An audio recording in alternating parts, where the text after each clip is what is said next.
Bir kadının hilesinden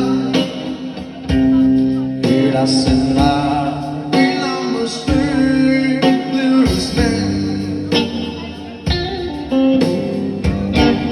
Ve sanki o kadın için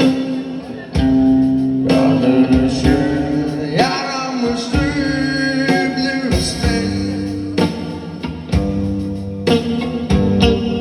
Hayatımın en hoş günleri yaşıyordu resmen.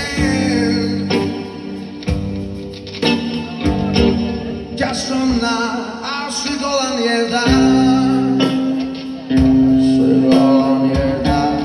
dedi kalbimde sonlaydı bluesman. Bir dakika bir de bir şişe bira, tek oturup sahilde çekip hoş günlerden elinde hatıra kalır. Bir neçe farsızla bir teşekkür, bir dakika bir de bir şişe bira, tek oturup sahilde çekip